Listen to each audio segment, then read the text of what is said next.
Clinicals of the joints of the upper limb, dislocation of the sternoclavicular joint. Sternoclavicular joint की जो हमारी dislocation होती है ना, बहुत रेयर होती है। क्यों? क्योंकि इसके जो है लिगामेंट्स होते हैं, एंटीरियर स्टेर्नोक्लेविकुलर होता है, पोस्टीरियर स्टेर्नोक्लेविकुलर होता है, कॉस्टोक्लेविकुलर होता है, इंटरक्लेविकुलर होता है। तो जैसे इसकी डिसलोकेशन बहुत ही रेयर होती है। अगर कभी बंदा गिरता भी है ना आउट स्ट्रेच हैंड के ऊपर, तो फोर्स जो है ट्रांसमिट होती है along the length of clavicle. तो जो क्लेविकल फ्रैक्चर हो जाती है उसके मिडिल और लैटरल थर्ड के जंक्शन पे, जो कि हमें पता है उसका वीकेस्ट पॉइंट है, वहीं पे जो है उसकी डिसलोकेशन फ्रैक्चर होता है। लेकिन बहुत रेयर होता है कि स्टेर्नोक्लेविकुलर जॉइंट डिसलोकेट हो। अगर कभी डिसलोकेशन होती भी है तो वो कैसी होती है कि स्टेर्नोक्लेविकुलर जॉइंट की कहाँ पे होती है, जो हमने पढ़ा था ना स्टर्नल बोन्स के, उसमें स्टर्नल जो हमारा सेकेंडरी ऑसिफिकेशन सेंटर होता है ना, सेकेंडरी ऑसिफिकेशन सेंटर जो हमारा स्टर्नल का होता है वो डेवलप होता है 18 to 25 ईयर्स में, ठीक है। वो फ्यूज़ होता है 25 से 35 ईयर्स में, सही है। तो वहाँ पे लेस देन 25 ईयर्स जो है के जो लोग हैं उसके अंदर हो सकता है इसकी डिसलोकेशन हो। वो भी कहाँ पे, ये स्टर्नल की जो एपिफिसिस एट द स्टर्नल एंड पे, क्योंकि वो जो है क्लोज नहीं होता, वो 25 ईयर्स तक क्लोज होता है, सही। Ankylosis of sternoclavicular joint, ankylosis यानी कि स्टिफ हो जाना, ठीक है। अब देखो, अगर हमारा स्टेर्नोक्लेविकुलर जॉइंट बिल्कुल स्टिफ हो जाता है, ठीक है, यहाँ से बिल्कुल स्टिफ हो गया, अब क्लेविकल का दूसरा जॉइंट यहाँ पे एक्रोमियन के साथ भी बन रहा होता है, स्कैपुला के साथ भी बन रहा होता है, और जो है अगर ये क्लेविकल स्टिफ हो जाएगी, वो मूव ही नहीं कर पाएगी, तो यहाँ की मूवमेंट भी रिस्ट्रिक्ट होगी, सही। अब जो है, अब ये जो स्टिफनेस हो जाती है इस जॉइंट की, तो ये नेसेसरीली सर्जिकली हमें जो है क्या करना पड़ता है, उस पार्ट ऑफ क्लेविकल को रिमूव करके, जो कि स्टिफ हो गया स्टेर्नोक्लेविकुलर से, उसको रिमूव करके एक सूडो जॉइंट बनाते हैं, सही है। ताकि जो है फिर सूडो जॉइंट बनेगा तो क्लेविकल की यहाँ पे मूवमेंट हो जाएगी, तो स्कैपुला पे मूवमेंट भी पॉसिबल हो जाएगी। This is ankylosis of sternoclavicular joint. Dislocation किसकी, अब एक्रोमियोक्लेविकुलर जॉइंट की। कौन सा होता है एक्रोमियोक्लेविकुलर जॉइंट, ये वाला एक्रोमियन ऑफ द स्कैपुला और क्लेविकल के बीच में जो जॉइंट होता है उसकी, ठीक है। एक्रोमियो, अच्छा, इसका एक्सट्रिंसिक कोरैको, एक्सट्रिंसिक क्यों बोल रहे हैं, एक्सट्रिंसिक वो चीज़ होती है कि जो किसी और जगह से अटैचमेंट हो, यानी कि ये एक जॉइंट है एक्रोमियोक्लेविकुलर, इसके ऊपर अटैचमेंट हो तो वो इंट्रिंसिक लिगामेंट होगा।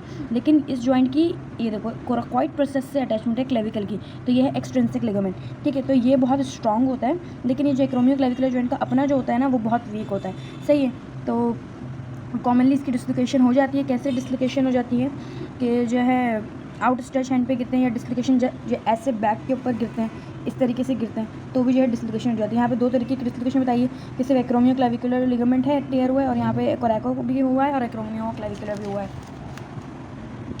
सही। तो प्लेयर इज ड्राइवन, ये बताया कि अभी जो इसे वो गिरा था superior lateral part of the back के ऊपर ऐसे, ठीक है। तो क्या लिखा है, एक्रोमियोक्लेविकुलर जॉइंट की जो डिसलोकेशन होती है उसको हम क्या बोलते हैं, शोल्डर सेपरेशन। किस जॉइंट की डिसलोकेशन शोल्डर सेपरेशन कहलाती है, एक्रोमियोक्लेविकुलर जॉइंट की डिसलोकेशन शोल्डर सेपरेशन कहलाती है। जब कोरैकोक्लेविकुलर लिगामेंट टेयर होता है तो शोल्डर सेपरेट हो जाता है फ्रॉम द क्लेविकल। और कब शोल्डर सेपरेट होता है, जब कोरैकोक्लेविकुलर लिगामेंट टेयर हो। वो कब टेयर होता है, एक्रोमियोक्लेविकुलर जॉइंट की डिसलोकेशन में, तभी हमारी शोल्डर डिसलोकेशन हो जाती है। जब रप्चर होता है इस लिगामेंट का, अलाउ करता है fibrous layer of the joint capsule, तो वो टर्न हो जाती है, and acromion can pass inferior to the acromial end of the clavicle. अब जो एक्रोमियन होता है ना, एक्रोमियन देखो ये नीचे की तरफ हो जाता है और क्लेविकल ऊपर की तरफ चली जाती है, ये देखो ये रहा, एक्रोमियन नीचे की तरफ हो गया और क्लेविकल देखो ऊपर की तरफ हो गई। एक्रोमियो एंटीरियर पोस्टीरियर व्यू है, ये AP view is anterior posterior view, ठीक है। डिसलोकेशन जो होती है इसकी, एक्रोमियन मोर प्रोमिनेंट, अब एक्रोमियन और ज़्यादा प्रोमिनेंट हो जाता है और क्लेविकल सुपीरियरली मूव कर जाती है। Calcific tendinitis off shoulder, inflammation और कैल्सिफिकेशन किसकी हो रही है, सब एक्रोमियल बर्सा की, जिससे जो होता है पेन होता है, उसको हम क्या बोलते हैं, कैल्सिफिक स्कैपुलोह्यूमरल बर्सा। कैल्शियम डिपोजिशन कहाँ होती है, इस सुपरास्पाइनेटस के टेंडन के ऊपर, ठीक है, और उसके ठीक ऊपर ही जो है हमारा सब एक्रोमियल बर्सा होता है। उससे क्या होता है, प्रेशर इंक्रीज होता है, जो कैल्सिफिकेशन होगी तो कैल्शियम डिपॉजिट क्या इरिटेट करता है, सब एक्रोमियल बर्सा को इरिटेट करता है, और क्या होती है, इन्फ्लेमेशन रिएक्शन हो जाता है, जिसको हम सब एक्रोमियल बर्साइटिस बोलते हैं। कैल्शियम डिपॉजिट होता है जिससे सब एक्रोमियल बर्सा इरिटेट होता है, और इन्फ्लेमेटरी रिएक्शन होने सब एक्रोमियल बर्साइटिस हो जाएगा। As long as glenohumeral joint जो है एडक्टेड रहेगा तो कोई पेन नहीं होगा, ठीक है। पेन कब होगा, यूजुअली जब 50 to 130 पे एबडक्शन, ये रहा, ये हमारा जो है सुपरास्पाइनेटस का टेंडन है, ठीक है। अब इसके नीचे जो है कौन है, सब एक्रोमियल बर्सा है। अब यहाँ पे इस टेंडन के ऊपर कैल्सिफिकेशन होगी तो जाहिर सी बात है, अब जब यहाँ पे मूवमेंट होगी आर्म की तो जो है ये बर्सा भी इरिटेट होगा, ठीक है। डिपॉजिट की वजह से ये ओवरलाइंग इसके ऊपर जो बर्सा है वो इरिटेट होगा, बर्से जिसकी वजह से जो है फिर हमारे जो है सब एक्रोमियल बर्साइटिस होगा। कब होगा, जब 15 to 130 पे एबडक्शन होगी, जिसको हम क्या बोलते हैं, पेनफुल आर सिंड्रोम। बिकॉज क्यों होती है, उस पर क्यों होती है, बिकॉज 15 to 130 में जो होती है सुप्रास्पाइनेटस टेंडन जो होता है बिल्कुल कांटेक्ट में होता है इंफीरियर सरफेस ऑफ एक्रोमियन से, तो इस वक्त ही जो है ज़्यादा पेन फील होता है किसके अंदर, कैल्सिफिक टेंडनाइटिस ऑफ शोल्डर, जिसके अंदर कैल्शियम डिपोजिशन होता है सुप्रास्पाइनेटस में, जो इरिटेट करता है सब एक्रोमियल बर्सा को और सब एक्रोमियल बर्साइटस हो जाता है। ठीक है, रोटेटर कफ इंजरी, मस्कुलर टेंडिनियस कफ जो होता है हमारा वो कौन बनाता है, हमारे मसल्स बना रहे होते हैं सब स्केपुलरी, सुप्रास्पाइनेटस, इंफ्रास्पाइनेटस और टेरीज माइनर मसल जो हमारे रोटेटर कफ बनाते हैं उसकी इंजरीज। उसमें क्या होता है कि मस्कुलर टेंडिनियस कफ जो होता है कॉमनली इंजर्ड होता है, रिपीटेटिव यूज़ करते हैं हम अपर लिम का अबव द हॉरिजॉन्टल, यानी कि 90 से ऊपर, जैसे कि बॉल थ्रो करने के लिए, थ्रोइंग, रैकेट में या स्विमिंग के दौरान, वेट लिफ्टिंग में, तो इन्फ्लेमेशन हो जाती है रोटेटर कफ की, स्पेशली किसकी होती है, सुप्रास्पाइनेटस की। ठीक है, ये बेसिकली सुप्रास्पाइनेटस। रिपीटेटिव यूज होता है रोटेटर कफ का बाय बेसबॉल पिचेस से क्या होता है, ह्यूमरल हेड और रोटेटर कफ जो होता है कोरैको ह्यूमरल आर्च होता है उसके अंदर चला जाता है। ठीक है, ये देखो ये है कोरैको एक्रोमियल आर्च के अंदर, ये रहा कोरैको एक्रोमियल आर्च, इसके अंदर चला जाता है। ठीक है, अब क्या होता है यहाँ पे इरिटेशन हो जाती है आर्च पे भी और इन्फ्लेमेशन हो जाती है रोटेटर कफ की, और इससे क्या होता है degenerative tendon of the rotator कफ। अब जो रोटेटर कफ का टेंडन होता है ना वो डीजनरेट होने लगता है, सही, और उसके साथ साथ सुप्रास्पाइनेटस का टेंडन में। टू टेस्ट, हम टेस्ट कैसे करते हैं कि टेंडनाइटिस हुआ है हमारा रोटेटर कफ का, हम जो है बंदे को बोलते हैं कि जो है कि उसका जो है हाथ, the person is asked to lower the, fully abduct कर दिया आपने उसको लिम्फ को, फिर आप उसको बोलेंगे कि स्लोली जो है उसको आप नीचे लेके आओ। ठीक है, अप्रॉक्सीमेटली 90 डिग्री की एबडक्शन के बाद लिम जो है जो है आराम से स्मूथली नीचे नहीं आएगा, all of a sudden drop हो जाएगा, तो इससे पता चल जाएगा कि जो है भाई हमारा जो है रोटेटर कफ टेंडनाइटिस हुआ हुआ है, डीजनरेटेड टेंडनाइटिस हुआ हुआ है रोटेटर कफ के ऊपर। ठीक है, अब जब वो डीजनरेट होगा तो अब जो है वो टूट भी सकता है। ठीक है, rotator cuff injury also during a sudden strain of the muscle, जैसे कि कोई ओल्डर पर्सन है वो विंडो वगैरह खोल रहा है तो ऑलरेडी डीजनरेट हुआ जो कफ है वो रप्चर हो जाएगा, या बंदा शोल्डर पर गिरेगा तो उसका डीजनरेट हुआ कफ तो रप्चर हो जाएगा। Intracapsular part of the tendon जो होता है long head of bicep brachia भी कभी कभार इसमें निकल जाता है। ठीक है, और क्या लिखा है यहाँ पे, as a result articular cavity जो होती है, अब जो आर्टिकुलर कैविटी होती है कम्युनिकेट करती है because they fuse to integrate the fabric of the joint capsule of the glenohumeral joint is usually compromised when the rotator cuff. जाहिर सी बात है जब रोटेटर कफ इंजर्ड होगा तो ग्लिनोह्यूमरल जॉइंट ही सैक्रिफाइस होगा।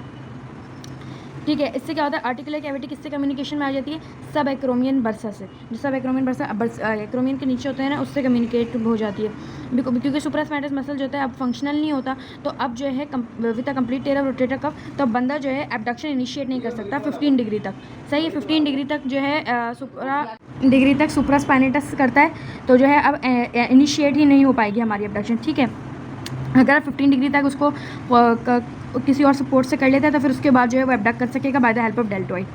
Dislocation of the glenohumeral joint because of freedom of movement और instability की वजह से ग्लिनोह्यूमरल जॉइंट जो होता है वो डिसलोकेट हो जाता है डायरेक्ट इंजरी से या इनडायरेक्ट इंजरी से, लेकिन प्रेजेंस ऑफ सब एक्रोमियन आर्च, ये सब एक्रोमियन आर्च ये चीज़ होती है, इसकी वजह से और रोटेटर कफ की वजह से जो है सुपीरियर डिसलोकेशंस नहीं होती हैं, इन्फीरियर होती हैं, क्योंकि आपने लिगामेंट्स भी पढ़ेंगे तो हमारे पास होता है सुपीरियर, एक होता है कोरैको ह्यूमरल जो कि ऊपर की तरफ होता है, पूरा टेंडन जो है वो ऊपर की तरफ है, नीचे की तरफ जो है रोटेटर कफ का कोई मसल नहीं है, और जो हमारा है वो स्कैपुलो ह्यूमरल जो हमारे लिगामेंट होते हैं वो भी जो है नीचे तक नहीं आ रहे होते, तो इन्फीरियर डिसलोकेशंस होती हैं। ठीक है, अब वो इन्फीरियर डिसलोकेशंस को हम क्लिनिकली क्या बोलते हैं, एंटीरियर या पोस्टीरियर डिसलोकेशंस बोलते हैं, कि जिस दर भी वो होगा उस हिसाब से एंटीरियर हुआ है या पोस्टीरियर हुआ है इंफ्राग्लिनर ट्यूबरकल से, हेड ऑफ द एंड होता है posterior to the glenoid cavity, तो इन्फीरियर डिसलोकेशन फिर वो एंटीरियर या पोस्टीरियर हो जाती है, एंटीरियर होता है तो एंटीरियर हो जाती है, पोस्टीरियर होता है तो पोस्टीरियर। एंटीरियर डिसलोकेशन जो होती है ग्लिनोह्यूमरल जॉइंट की वो यंग एडल्ट्स बट एथलीट्स में होती है। ठीक है, इट इज़ यूजुअली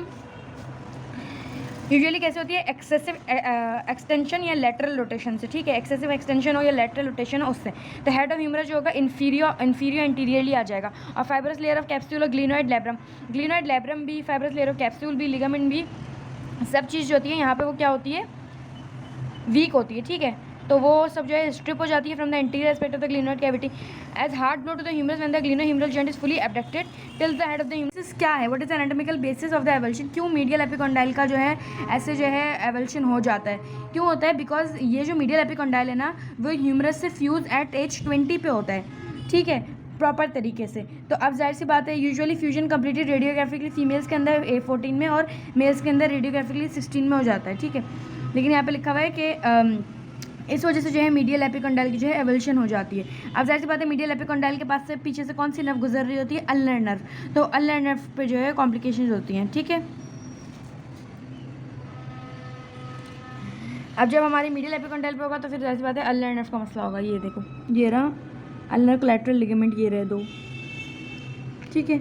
अच्छा अभी यहाँ पे बताया हुआ है, ये बता दूँ अल्नर कोलैटरल लिगामेंट की रिकंस्ट्रक्शन कैसे करते हैं। अब हमारा रप्चर टेंडन जो है, हमारा अल्नर कोलैटरल लिगामेंट जो है रप्चर हो गया, सही, किसी भी वजह से। अब उसकी रिकंस्ट्रक्शन को हम क्या बोलते हैं, the reconstruction of ulnar collateral ligament is called Tommy John procedure. Tommy John, जिस बंदे ने पहला प्रोसीजर करवाया उसी के नाम पे बोल देते हैं हम इसको टॉमी जॉन प्रोसीजर। तो ऐसे आ जाए MCQ, Tommy John procedure is use to repair, तो क्या रिपेयर करता है वो, रिकंस्ट्रक्शन होती है अल्नर और कोलैटरल लिगामेंट की टॉमी जॉन प्रोसीजर से। इसके अंदर क्या होता है, देखो भाई अब लिगामेंट तो डैमेज हो गया हमारा, अब इसको हम जो है किस तरीके से कहते हैं, हमारे जो है अपर लिम्ब के अंदर एक पैल्मैरिस लॉन्गस होता है, ठीक है। उसका सिर्फ काम वो ना लोगों में एब्सेंट भी होता है पैल्मैरिस लॉन्गस, बाद लोगों में, तो वो ना मतलब एसेसरी होता है। अब हम जो है किसी और का टेंडन तो लगा नहीं सकते क्योंकि इसके खिलाफ जो है हमारे ऑटो इम्यून जो है रिएक्शन आ जाते हैं, बिकॉज जो है हर उसकी जो है अपना MC1 प्रोटीन होती है ना, तो जो है हम अपनी ही बॉडी का अगर कोई दूसरा टेंडन उसकी जगह रिप्लेस करेंगे तो फिर जो है ऑटो इम्यून रिएक्शन नहीं होगा। तो इस वजह से हम क्या यूज़ करते हैं, अपना ही हमारा पैल्मैरिस लॉन्गस या प्लांटारिस मसल तो हमारा बहुत कॉमन है, मोस्ट कॉमनली जो है प्लांटारिस, जो कि लोअर लिम्ब के हमारा सुपरफिशियल मसल है लेग का, पोस्टीरियर कंपार्टमेंट का प्लांटारिस, ये इसका भी नेग्लिजिबल फंक्शन होता है, तो एक तरीके से भी एसेसरी होता है। तो जो है इसका टेंडन या पैल्मैरिस लॉन्गस का टेंडन लेके हम ना अल्नर लिगामेंट को की जगह लगा देते हैं। कैसे लगाते हैं कि देखो यहाँ पे होल्स करें हमने, ये कौन सा है, मीडियल कंडाइल है, और ये हमारा कोरोनाइड प्रोसेस है अल्ना का, उसकी लेटरल साइड है और मीडियल कंडाइल में। और फिर जो है यहाँ पे पैल्मैरिस लॉन्गस का टेंडन, ये ग्राफ्ट पैल्मैरिस लॉन्गस के टेंडन को जो है हमने यूँ करके मतलब हमारा काम हो जाता है यहाँ इससे। तो 10 to 15 सेंट ये लिखा है यहाँ पे कि जो है एनालॉगस ट्रांसप्लांट होता है किसका, long tendon of contralateral forearm या लेग का, पैल्मैरिस लॉन्गस का या प्लांटारिस का होल्स ड्रिल करते हैं। 10 to 15 सेंटीमीटर का हमारा जो है टेंडन होता है। फिर जो है हम एपिकॉन्डाइल में ऑफ ह्यूमरस में, लेटरल एस्पेक्ट कोरोनाइड प्रोसेस में, और इस तरीके से जो है हमारा ये अल्नर कोलैटरल की जो है रिकंस्ट्रक्शन हो जाती है। अब यहाँ पे किसकी डिस्लोकेशन बताई हुई है, dislocation of radial head, radial से जो हेड है उसकी डिस्लोकेशन को क्या बोलते हैं हम, नर्समेड्स एल्बो। भाई ऐसे बच्चों को कोई नहीं उठाता और ऐसे उठाना भी नहीं है आपने, अगर ऐसे बच्चों को उठाएंगे तो उनका जो रेडियल होगा ना, ये देखो ये नॉर्मल कहलाती है, ये कहलाती है सब क्लिनिकल सबलक्शन, ठीक है, और ये कहलाती है सबलक्शन, ठीक है। तो ये देखो थोड़ा इन्फीरियर, देखो पूरा हेड अंदर है इसके तो ये नॉर्मल, थोड़ा सा हेड बाहर है तो दिस इज सब क्लिनिकल सबलक्सेशन, और ये पूरी बाहर आ गई है तो ये कहलाती है सबलक्सेशन, और ये ऐसे बाहर आई है ना तो दिस इज सबलक्सेशन। अगर ये इधर से पूरे साइड में हो जाता है तो ये हमारी डिसलोकेशन कहलाती है, ये हमारी क्या कहलाती है, डिसलोकेशन कहलाती है। नीचे आई तो सबलक्सेशन, ये इधर आई तो डिसलोकेशन। मसल पर रेडियल हेड सुपीरियरली, कौन सा मसल होता है यहाँ पे, रेडियल टू पे बाइसेप्स, उसको सुपीरियरली मूव कर लेगा, सही। ये एन्यूलर लिगामेंट है, एन्यूलर लिगामेंट से नीचे आ रही है तो सही, ये होती है हमारी सबलक्सेशन एंड डिसलोकेशन बताई हुई। चाइल्ड सडनली ऐसे लिफ्ट करेंगे हम आप उसको पागलों की तरह, तो फोर आर्म जो है प्रोनेटेड हो जब, तो वो जो है बच्चा रोएगा, जाहिर सी बात है उसकी आपने रेडियस ही बाहर निकाल दी उसके एन्यूलर लिगामेंट से, सही है। Protect the limb by holding it with the elbow, तो इसलिए बच्चों को बोलते हैं कि एल्बो से पकड़ते हैं हम उनको, sudden pulling of the upper limb tier the distal attachment of the annular ligament, annular ligament की अटैचमेंट जो है टूट जाएगी जब आप उसको पुल करेंगे, जहाँ पे से वो लूजली अटैच होता है नेक ऑफ द रेडियस से। रेडियल हेड जो है मूव हो जाता है डिस्टली, पार्शियली जो सॉकेट है इससे आउट हो जाता है, जो कि एन्यूलर लिगामेंट सॉकेट बनाता है ना उससे आउट हो जाता है, ठीक है। फिर we have the proximal part of the torn में become trap between the head of the radius and the capitulum of the humerus. जो प्रॉक्सिमल पार्ट होगा टॉर्न लिगामेंट का वो किस में ट्रैप हो जाएगा, हेड ऑफ द रेडियस में या कैपिटलम ऑफ द ह्यूमरस में, ठीक है। Source of pain is pinch annular ligament, treatment of subluxation consist of supination of the child forearm, elbow को फ्लेक्स करके, अब इसको ठीक कैसे करते हैं कि एल्बो को फ्लेक्स करते हैं, ठीक है, और फिर ना उसके हाथ को ना सुपिनेट करते हैं, सही है। The tear in the annular, इसको हम क्या बोलते हैं, नर्समेड्स एल्बो या पुल्ड एल्बो, ठीक है। ये क्या थी, स्टूडेंट्स एल्बो थी। रिस्ट फ्रैक्चर्स और डिसलोकेशन, फ्रैक्चर होता है distal end of the radius का, जिसको क्या बोलते हैं Colles fracture. Most common fracture of the forearm क्या है, कोलीज फ्रैक्चर है। इसके अंदर हाथ जो है हमारा ऐसे पोस्टीरियर जो है गया हुआ होता है, एनाटॉमिकल पोजीशन में देखें तो ये हमारा ऐसे पोस्टीरियरली गया हुआ होता है। इसमें क्या होता है, distal 2 centimetre of radius fracture होती है, ठीक है। फ्रैक्चर ऑफ स्केफॉइड भी मोस्ट कॉमन फ्रैक्चर जो है हैंड कार्पल बोन्स का, वो फ्रैक्चर ऑफ स्केफॉइड है। एंटीरियर डिसलोकेशन ल्यूनेट की जो होती है अनकॉमन होती है, लेकिन सीरियस इंजरी से जो है ल्यूनेट की भी डिसलोकेशन हो सकती है। कैसे, जब आप ऐसे डॉर्सीफ्लेक्स्ड, दिस इज डॉर्सीफ्लेक्स, ऐसे हाथ के ऊपर गिरते हैं ना तो आपकी जो है द डिस्प्लेस ल्यूनेट में compress the median nerve and lead to carpal tunnel syndrome. अब कार्पल टनल का ही फ्लोर बना रही होती है ना, ये ल्यूनेट कार्पल टनल का फ्लोर बना रहा होता है, तो अब जो है ये डिसलोकेट होगा तो ज़ाहिर सी बात है मीडियन नर्व कंप्रेस हो जाएगी, और जो पुअर इसको जो है ब्लड सप्लाई भी जो होती है इसकी बहुत पुअर होती है, तो एवेस्कुलर नेक्रोसिस हो जाती है लूनेट की। सही है। अब कुछ केसेस के अंदर जो है इतनी वो होता है कि एक्सटेंशन ऑफ द लूनेट को बिल्कुल ही निकाह रिप्लेस करना पड़ता है। डिजेनरेटेड जॉइंट डिजीज़ होती है रिस्ट की। Surgical fusion of carpal bone में भी नेसेसरी टू रिलीव द। अब लूनेट जो है इतनी ज़्यादा डिसलोकेट हो गई है तो फिर उसको सर्जिकली जो है क्या करते हैं, फ्यूजन करवाते हैं। कार्पशन में होता है अगर आप उसी पोजीशन में प्रॉपर्ली सेट करें अपने प्लास्टर को या जो भी आप ठीक करने के लिए कर रहे हैं उसी पोजीशन में, तो जो है ग्रोथ जो होती है वो ज़्यादा जल्दी होती है। बुल राइडर थंब क्या होता है, sprain of the radial collateral ligament and avulsion fraction of the lateral. अच्छा, आपकी जो प्रॉक्सिमल फैलेंक्स है इसके जो लेटरल पार्ट का एवल्शन फ्रैक्चर हो इसके लेटरल पार्ट का, ठीक है, तो वो होती है हमारी बुल राइडर थंब कहलाता है हमारा। ठीक है, ये तो स्काइर्स थंब दिखाया हुआ है। बुल राइडर थंब में क्या होता है, fracture of the lateral part of proximal phalanx. सही, प्रॉक्सिमल फैलेंक्स का ये आपका प्रॉक्सिमल फैलेंक्स है, इसके लेटरल पार्ट पे जो एवल्शन फ्रैक्चर होता है वो हमारा बुल राइडर्स थंब कहलाता है। ये इंजरी कॉमन होती है उसमें जो बुल चलाते हैं भाई। स्काइर्स थंब में क्या होता है, रप्चर क्या होगा, रप्चर किसका होगा, कोलेटरल लिगामेंट। पहला मेटाकार्पोफेलेंजियल जॉइंट जो है ना आपका, इसके कोलेटरल लिगामेंट, हर उसके जो है मीडियल और लेटरल कोलेटरल लिगामेंट होते हैं ना, तो इसमें क्या होगा कि collateral ligament first metacarpophalangeal joint के वो रप्चर हो जाएंगे, जिससे क्या होगी, हाइपर एब्डक्शन होगी मेटाकार्पोफेलेंजियल जॉइंट पे। One thumb is held by the ski pole while the rest of the hand hits the ground. In severe injuries head of the metacarpal में जो है एवल्शन फ्रैक्चर हो सकता है। ठीक है, ये प्रॉक्सिमल फैलेंक्स में होता है। प्रॉक्सिमल फैलेंक्स का लेटरल पार्ट में एवल्शन फ्रैक्चर बुल राइडर्स है। पहला मेटाकार्पोफेलेंजियल जॉइंट के अंदर एवल्शन फ्रैक्चर अगर हो जाए कोलेटरल लिगामेंट में तो वो स्काइर्स थंब है। ये मेटाकार्पोफेलेंजियल जॉइंट की बात है, ये प्रॉक्सिमल फैलेंक्स की बात है।